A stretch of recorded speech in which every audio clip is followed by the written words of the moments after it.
Saudara-saudariku yang terkasih, hari ini Rabu 8 Februari 2023. Saya Romo Siga dari Paroki Santo Stefanus, Surabaya. Dalam nama Bapa dan Putra dan Roh Kudus. Amin. Apa yang keluar dari seseorang, itulah yang menajiskannya. Mea culpa, mea culpa, mea maxima culpa. Marilah kita berdoa. Allah Bapa Maha Agung, kami Kau panggil untuk hidup bebas. Semoga kami selalu terbuka terhadap segala kebaikan dan berhasil menyingkirkan kejahatan dari hati kami, sehingga sanggup mengabdi Engkau dengan tulus ikhlas. Dengan pengantaraan Yesus Kristus Putra-Mu Tuhan kami, yang hidup dan berkuasa bersama dengan Dikau dalam persatuan Roh Kudus, Allah sepanjang segala masa. Amin. Tuhan bersamamu dan bersama rohmu. Inilah Injil suci menurut Markus. Dimuliakanlah Tuhan. Markus bab 7 ayat 14 sampai dengan ayat 23. Pada suatu hari Yesus memanggil orang banyak dan berkata kepada mereka, "Dengarkanlah aku dan camkanlah ini. Apapun dari luar yang masuk ke dalam seseorang tidak dapat menajiskan dia, tetapi apa yang keluar dari seseorang, itulah yang menajiskannya.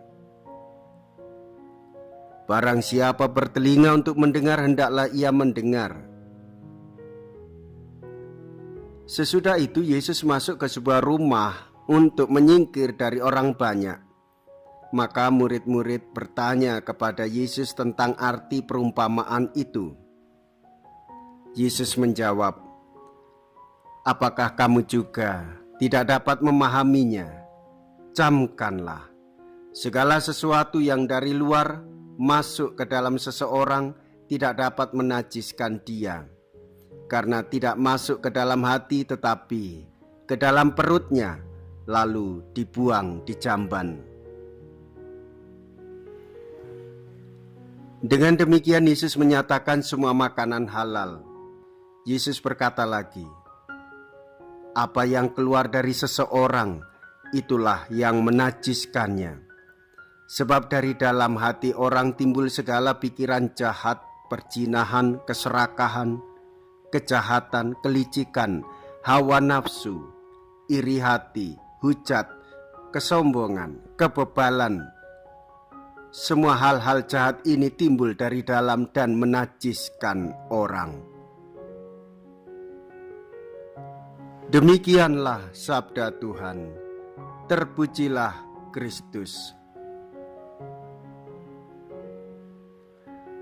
Saudara-saudariku yang terkasih, alam semesta, alam lingkungan hidup sekitar kita, seluruh alam ciptaan diserahkan kepada manusia untuk dipelihara, dijaga, dan dirawat. Bumi yang digambarkan sebagai taman harus dikuasai dan dikelola manusia. Tuhan memberi manusia kebebasan sehingga dapat menyalahgunakannya.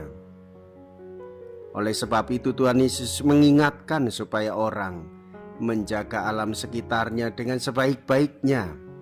Tuhan tidak ingin supaya orang serakah. Tuhan tidak ingin jikalau orang hanya mementingkan dirinya sendiri, memanfaatkan lingkungan hidup sekitarnya hanya untuk memuaskan hatinya.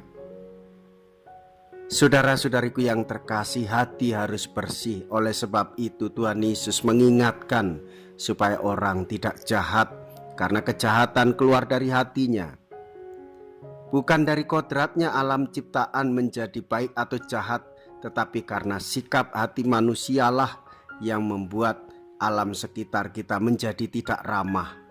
Oleh sebab itu, kita sebagai orang-orang yang beriman menjaga keluhuran martabat manusia. Supaya apa? Supaya hatinya suci murni dan ikut menjaga persaudaraan, persahabatan, kehidupan dalam kekeluargaan, perdamaian dan keharmonisan.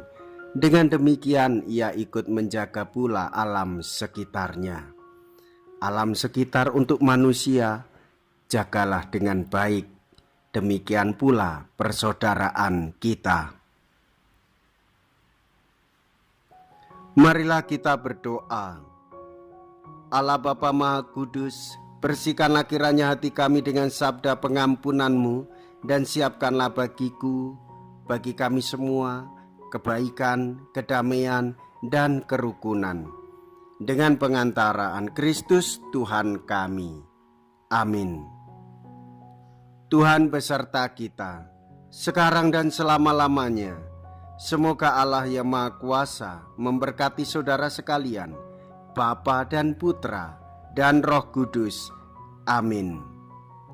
Saudara-saudariku yang terkasih, pergilah, ibadat sabda sudah selesai.